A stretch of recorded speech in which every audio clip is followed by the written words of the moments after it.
Um rascunho de artigo científico produzido por pesquisadores chineses chamou a atenção dos responsáveis pelo bioRxiv, um banco de dados responsável por analisar pré-publicações das áreas biológicas que serão submetidas a revistas especializadas. Trata-se de um estudo que manipulou uma cepa do coronavírus, espécie semelhante ao SARS-CoV-2, que foi responsável pela pandemia mundial de Covid que enfrentamos nos últimos anos. Os dados divulgados pela equipe chinesa têm assustado e muito os especialistas e comunicadores científicos ao redor do mundo, especialmente por conta do potencial catastrófico envolvido, os altos riscos e baixíssimos benefícios que poderiam ser colhidos de um trabalho como este. Os pré-resultados divulgados apontam uma taxa de mortalidade de 100% das cobaias envolvidas no projeto, além de um altíssimo nível de mutação e infecção, o que por si só já deveria ser suficiente para barrar qualquer tipo de avanço que possa prejudicar e ameaçar bilhões de pessoas. Neste vídeo, iremos compartilhar os detalhes que podemos coletar até então, além de apontar os principais riscos e condições em que as pesquisas estão sendo desenvolvidas.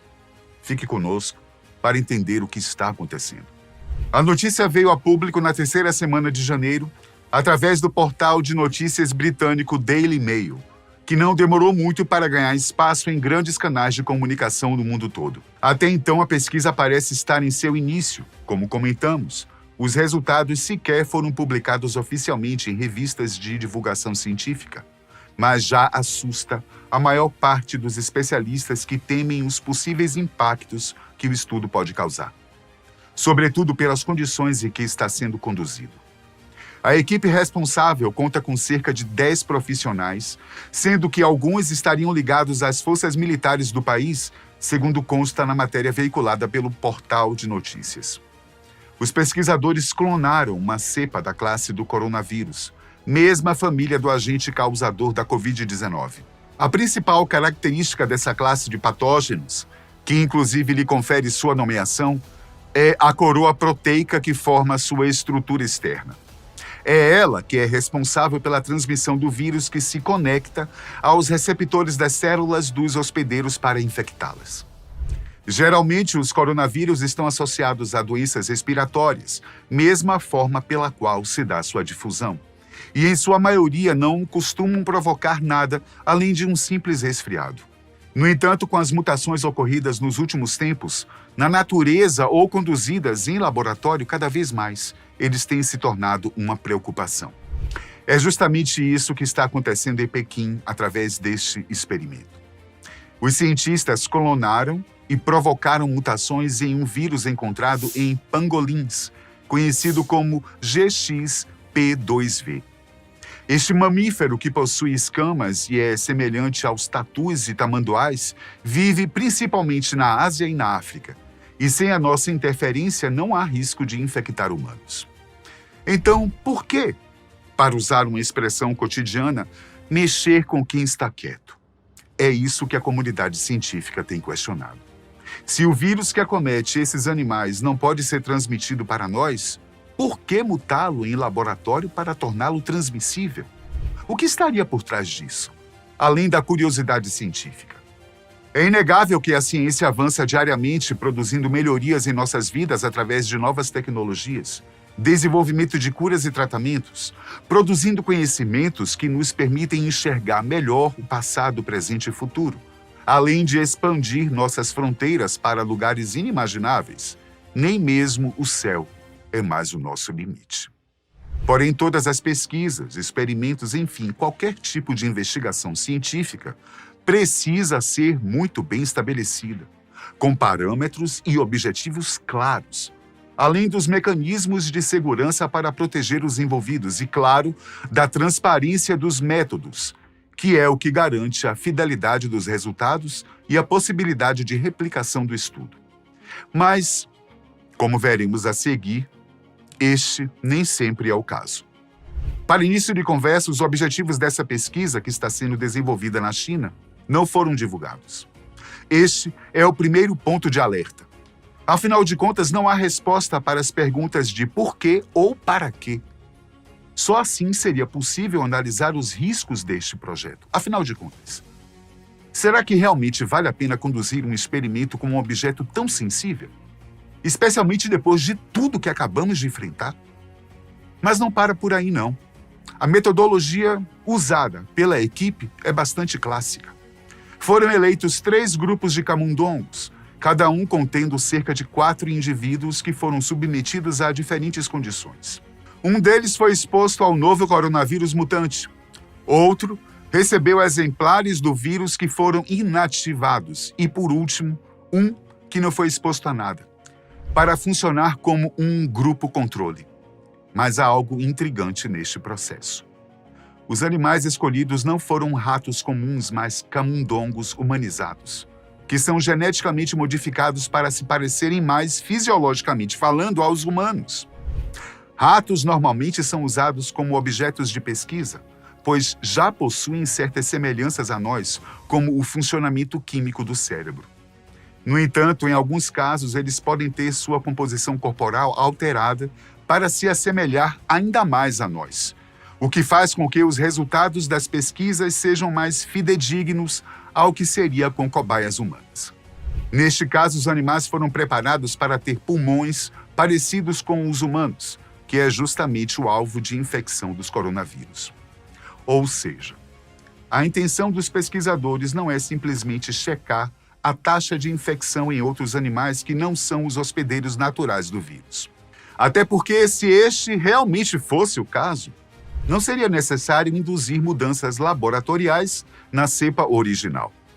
O que eles buscam, de fato, é verificar a taxa de transmissão e infecção em humanos. E é agora que a coisa começa a piorar. Nos pré-resultados que foram descritos no artigo que será submetido à publicação, 100% das cobaias que foram expostas ao patógeno modificado padeceram em poucos dias. Cerca de apenas uma semana. Isso significa que, caso esta cepa tenha contato com pessoas, é bem provável que a taxa de mortalidade será altíssima, igual ou superior ao que vimos com a Covid-19. O mecanismo de ação do GXP2V é bastante semelhante ao SARS-CoV-2, mas parece ser ainda mais aprimorado, adaptado para evoluir para casos graves. Isso foi percebido claramente nas cobaias que tiveram acesso ao vírus ativo. A taxa de proliferação dos micro-organismos foi extremamente alta. Ela começa nas vias aéreas superiores, na cavidade nasal, laringe e faringe, e rapidamente se espalha para as inferiores, a traqueia, brônquios e pulmão, onde parece se instalar e multiplicar com mais facilidade. Geralmente, este é o ciclo da maioria dos agentes causadores de doenças respiratórias. Mas estas novas variantes baseadas em coronavírus estão cada vez mais agressivas. Neste caso, se percebeu que o GXP2V se espalhava também para os olhos e cérebro das cobaias, o que foi a principal causa de elevada taxa de mortalidade. Entre os sintomas listados estão a fadiga, a rápida perda de peso e esbranquiçamento dos olhos. Durante o monitoramento, foi constatado que a taxa viral crescia assustadoramente nos indivíduos contaminados. No entanto, lá pelo 6º dia, a carga viral nas vias aéreas diminuía consideravelmente, ao passo que no cérebro esse número só aumentava. Após 1 ou 2 dias desta constatação, as cobaias já vieram a óbito. Algo semelhante foi percebido nas análises desenvolvidas com pacientes que foram diagnosticados com Covid-19, especialmente em casos confirmados das últimas variantes. Contudo, apesar de muitas pessoas relatarem problemas neurológicos após a doença, como dificuldade de atenção e perda de memória, este não parece ter evoluído como um fator crítico que representasse risco de vida. As complicações provenientes da infecção por SARS-CoV-2 estavam em outros âmbitos. O maior receio é justamente esse. Caso algo aconteça, nós iremos enfrentar algo muito maior e mortal do que já experienciamos com a última pandemia. Mas, André, como assim algo aconteça? No final do ano passado, foram divulgados alguns documentos obtidos por uma organização sem fins lucrativos dos Estados Unidos, a US Right to Know, que revelaram pedidos de verba para os serviços de inteligência norte-americana para desenvolver pesquisas genéticas em cepas de vírus semelhantes àqueles responsáveis pela Covid-19. Isso não significa, pelo menos ainda, que há provas de que o SARS-CoV-2 tenha sido deliberadamente produzido em laboratório e solto na natureza para infectar pessoas. Mesmo assim, há algo muito preocupante nisso tudo. Esses documentos indicam que existem pesquisas que são conduzidas de forma integral ou parcial por mecanismos clandestinos, que visam burlar as normas de segurança estabelecidas justamente para proteger o andamento desses estudos. Isso muito provavelmente é feito para baratear os custos de produção, já que investir em segurança não só é caro como trabalhoso. Assim, tudo indica que podemos estar reféns de grandes companhias que, em troca de economizar alguns bilhões, estão colocando a vida de bilhões de pessoas em risco. Não é possível afirmar que este seja o caso desta pesquisa.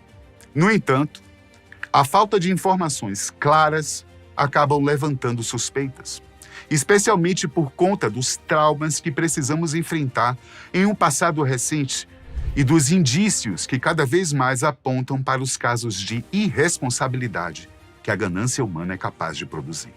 O fato da China estar em evidência, tanto neste caso como no da Covid-19, pode estar relacionado a um possível afrouxamento dos parâmetros de segurança e dos órgãos controladores que deveriam fiscalizar estes estudos. Não necessariamente são eles que estão conduzindo. Não necessariamente estes experimentos têm a ver com pesquisas militares ou produção de armas biológicas. Mas mesmo assim, os riscos de conduzir pesquisas às cegas não deveriam ser minimizados. Sem o devido controle, não só as chances de um possível vazamento e contaminação se elevam de forma alarmante, como caso isso ocorra, dificilmente será possível rastrear o agente causador a tempo para que alguma medida seja tomada. Se esse for o caso, quando as autoridades forem acionadas, talvez tarde demais e muitas vidas serão perdidas. Que este não seja o caso e que a publicação integral do estudo esclareça esses nossos anseios. Parece pedir demais, mas nunca é tarde, para confiar no altruísmo do ser humano. Eu fico por aqui.